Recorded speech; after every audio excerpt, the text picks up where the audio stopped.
नमस्कार दोस्तों, आज मैं लेकर आई हूँ आप सबके लिए एक बहुत प्यारी सी पारिवारिक स्टोरी जिसका नाम है पैसा और परिवार। रमेश का एक छोटा सा परिवार था जिसमें एक खूबसूरत पत्नी और 2 प्यारे बच्चे थे।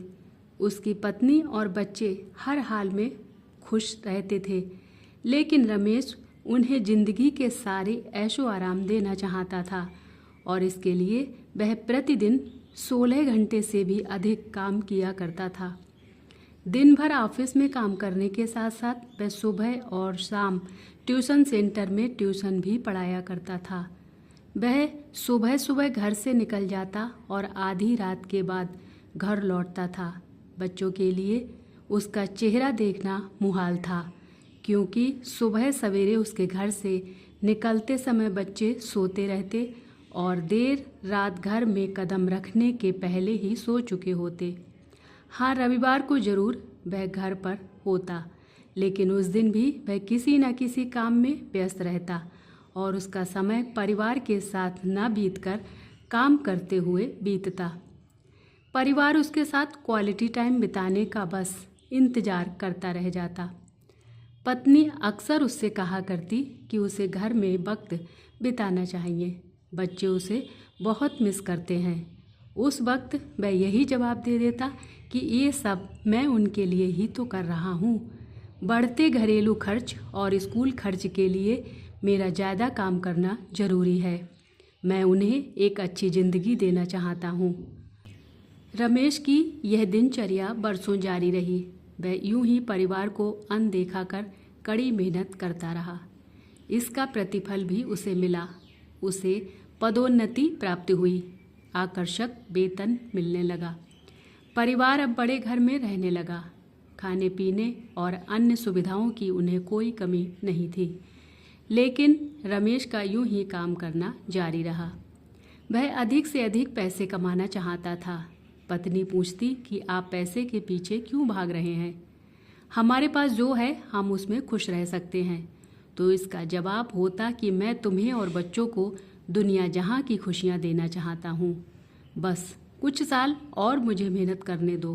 पत्नी चुप हो जाती। 2 साल और बीते। इन 2 सालों में रमेश बामुश्किल अपने परिवार के साथ समय बिता पाया। बच्चे अपने पिता को देखने, उससे बातें करने को तरस गए। इस बीच एक दिन रमेश की किस्मत खुल गई। उसके दोस्त ने उसे अपने व्यवसाय में हिस्सेदारी की पेशकश की और इस तरह रमेश एक व्यवसायी बन गया। व्यवसाय अच्छा निकला और रमेश को पैसे की कोई कमी नहीं रह गई थी। उसका परिवार अब शहर के सबसे अमीर परिवारों में से एक था। उनके पास सभी सुख सुविधाएं और विलासिता थी, लेकिन अपने बच्चों से मिलने का समय उसके पास अब भी नहीं था। अब तो वह बमुश्किल घर पर रह पाता। उसका अधिकांश समय शहर से दूर बिजनेस टूर में बीतता। साल गुजरने के साथ उसके बच्चे बड़े हो गए। अब वे किशोरावस्था में पहुंच गए थे। रमेश ने भी इन सालों में इतना पैसा कमा लिया था कि उसकी अगली 5 पीढ़ियां शानदार जीवन जी सकती थीं। एक दिन रमेश के परिवार ने छुट्टी बिताने समुद्र तट स्थित अपने घर जाने की योजना बनाई। बेटी ने उससे पूछा, पापा, क्या आप एक दिन हमारे साथ बिताएंगे? रमेश ने जवाब दिया, हाँ जरूर, कल तुम लोग जाओ, मैं कुछ काम निपटाकर 2 दिन में वहाँ पहुँचता हूँ। उसके बाद का मेरा पूरा समय तुम लोगों का है। पूरा परिवार बहुत खुश हो गया। वे समुद्र तट स्थित अपने घर पर चले गए।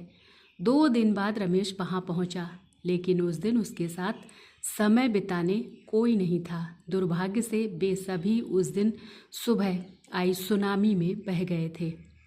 रमेश अपनी पत्नी और बच्चों को कभी नहीं देख सकता था। करोड़ों की संपत्ति होने के बाद भी वह उनके साथ का एक पल नहीं खरीद सकता है। वह पछताने लगा। पत्नी के कहे शब्द उसे याद आने लगे।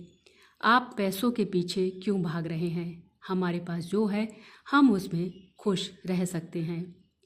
इस कहानी से हमें यह सीख मिलती है कि पैसा सब कुछ नहीं खरीद सकता, इसलिए पैसों के लिए अपने परिवार को महत्व देना कम मत करें। पैसा खो देने के बाद फिर से कमाया जा सकता है, लेकिन अपनों को खो देने के बाद दोबारा वापस नहीं पाया जा सकता। जय श्री कृष्णा। राधे राधे।